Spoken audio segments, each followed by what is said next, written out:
Hey nerds, it's Nathan, and today we're doing a wrap-up. We've got two books for this video. We have Hammer on Bones by Cassandra Khaw, and then we have Beyond the Wand, Tom Felton's story about growing up as Draco Malfoy.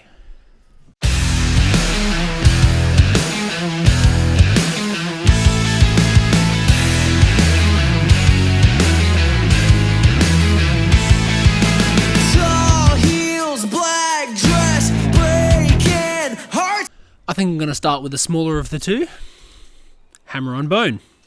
Hammers on Bones is fucking weird. I hadn't heard of Cassandra Khaw. I saw the blurb to this somewhere. Wrote it down in my book of books, my TBR book, my TBB book, to be bought. And I got a friend to get it for me as a birthday gift, I think, yeah. Anyway, I didn't realize it was this small, and I was thinking, oh, am I going to be disappointed? But no, I wasn't. It is 106 pages. Fucking finished it in like an hour, actually. Okay, I just checked my Bookly app, and I read it in 2 hours and 11 minutes. That feels excessively long. But yeah, I did.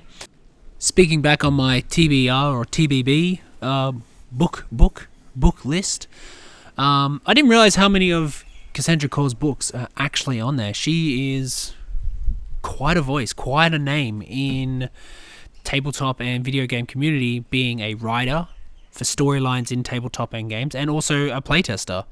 I just had a quick Google, and she has a very extensive list of novellas and short stories and poems, as well as a handful of series. She's done heaps, and I was quite surprised to see a number of the books on her list on mine. Hammers on Bone is weird. It's a weird kind of story, it's a weird kind of concept, but also has a little bit of a weird writing style. It feels like it's almost lacking a little bit of grammar. The writing and the perspective has this kind of very continuous flow and this very odd verbiage. And the verbiage comes from the fact that our character is this noir PI detective, but he's out of place. He is in a much more modern time. Hammers on Bones has this very eldritch theme to it. It has this very otherworldly kind of descriptors and this very, very dark and very body horror-esque feel about what's happening. You kind of a little bit fever dreamish, because we're following the story and it just hits you with this weird shit. Like, it just hits you with this creepy, over-the-top descriptions of what's happening to a person, and you kind of just like, wait, hold up, what the fuck happened? Is that right? Did she just say there's like 100 eyeballs crammed in their mouth? What the fuck am I reading? It is wild. At first, I kept having to go back and be like, the fuck did I just read? Did I miss a part? Is something else happening? But the eldritch aspect, this otherworldly aspect, is there. It just sits on the top of you. It doesn't try to explain anything to you. It doesn't want to coerce you in and tease you with the, maybe there's another world. It just hits you as a fact. And when our main character is going through the motions of a case and it is getting very disturbing, and we are meeting other people and we're meeting infected people, there's all this, like, it just doesn't stop. There's no, oh, they're an eldritch horror, in the shape of a human being or anything like that. It doesn't describe that to you. It doesn't explain that to you. It just goes, this is the man standing in front of our character, and the man in front of our character is suddenly not a man anymore. And it sort of throws you through a loop a little bit. But I think that's actually what makes it a really gripping read, because you just go, what the fuck is happening?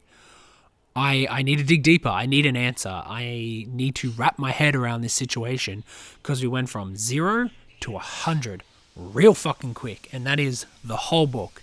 It just has the verbiage, the writing, the way it's described, the way the character speaks. It all has this long, continuous flow.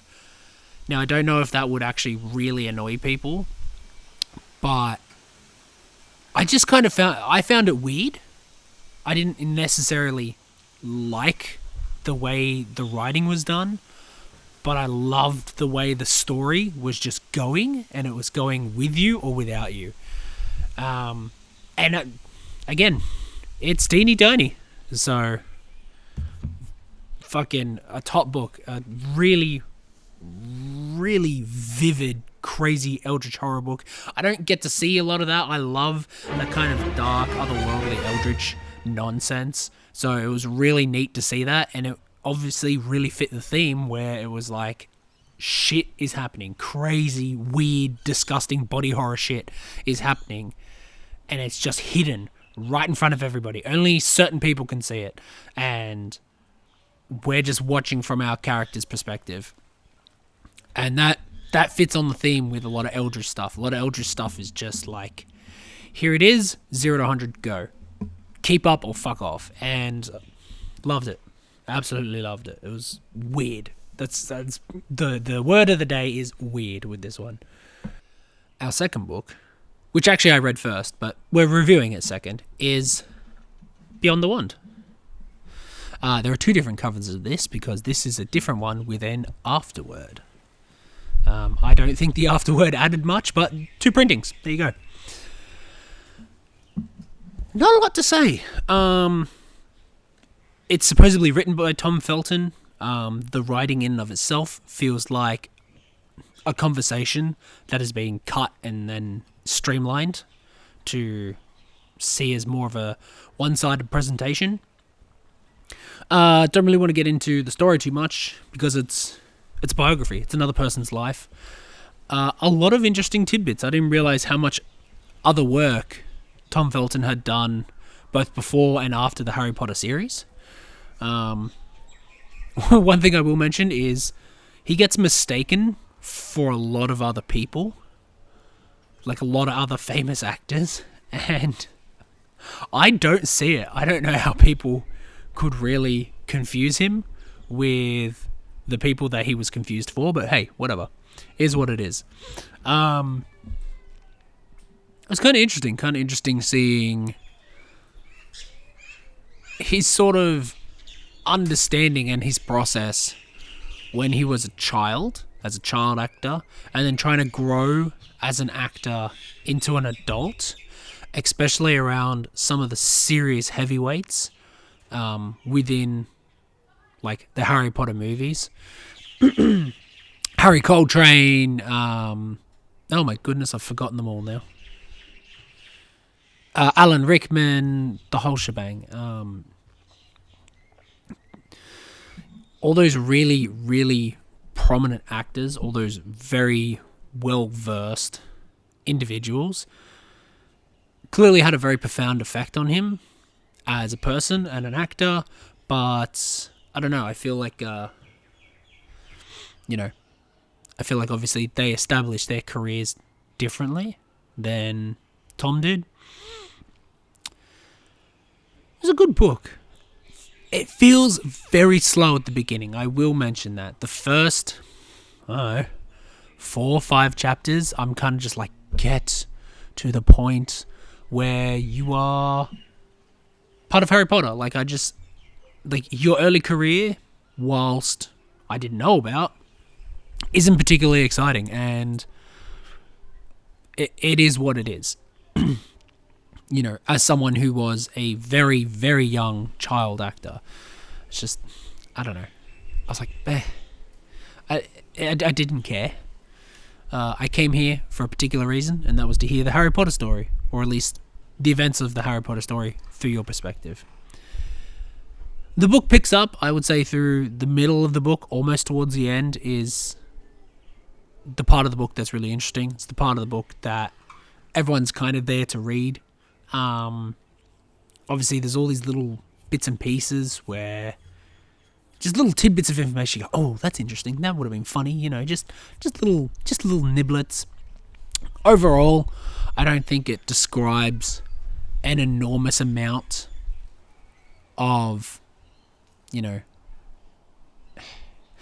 his time there. It describes a lot about, or he describes a lot of the stories about himself during that time, which I suppose is fair. It's why you're reading the book, but I'm not sure. I felt like it was missing something. I might just not be a biography person. Maybe if it was a third-person biography, I don't know. Like it was written by someone else to describe someone else's life, if that makes sense. I just couldn't get into it. It was a bit of a slog. It's not that many pages. I only think it's like 300 pages. Yeah, it's 300 pages exactly, with the afterword. And it was kind of a struggle. It didn't grip me. There wasn't anything particularly interesting. There were things in here that I already knew, just because if you're a Potter fan, you probably hear the various stories, seen various interviews, and the funny happenings. There was a part about his life I didn't realize he struggled a bit with, like, alcoholism and things like that. But again, the way it was presented was flat. It was presented in a very casual, nonchalant, conversational way that felt like it didn't give the situation the gravitas that it needed. I just don't think I'm a biography person. It was really hard. I finished listening to, like, a really big fantasy epic, and I was reading To Sleep in a Sea of Stars, and so I'd just come off those two things. I'd just come off really good fantasy, really good sci-fi, and then straight into this, and I was just bored. And I didn't know if that was because my brain was still hungry for those really massive worlds or that really intriguing storyline, or if it just wasn't an awesome book. Yeah, not quite sure. What did I give it on my book app, actually? Hold on. I don't like using the 5-star system, but on my Bookly app, I gave it 2.5. So, it doesn't stand out. If you are obviously a Harry Potter fan and you haven't picked this up, pick it up. I think it would be pretty interesting. I think it would be interesting to see the mentality behind what happens to someone within such a massive franchise, within such a massive movie scale. Yeah, give it a shot. There's not much else to say. I don't want to obviously go into too much details because it is a biography. It is about someone else's life. I don't feel the need to critique their life. I'm here to critique the book and the way it was written, more so in this case. People's choices are people's choices. I wouldn't want people judging me on mine, so yeah, or their feelings are their feelings and their opinions are their opinions. That is what it is. Sorry, my bunny, he's just going a bit crazy in his pen. Yeah. Two very, very different books, two very short books. I'm glad I've just put them into one video. Check it out. If you think you would enjoy learning a little bit more about the man who played Draco Malfoy, pick it up. There's no reason not to. I think I'm just not a biography person, which is why maybe I didn't devour it as much as another book. And Hammers on Bone. If you like eldritch horror and you like books that just fucking go, or if you're a fan of Cassandra Khaw, Khaw, Khaw, I hope that's right. I always seem to fuck up authors' names. If you like eldritch horror, if you like really small books, easy reads, pick up Hammers on Bone. there are sequels to this as well. It is a series, so very much looking forward to that. Anyway, guys, that's it. Nice, easy one today. Catch you later.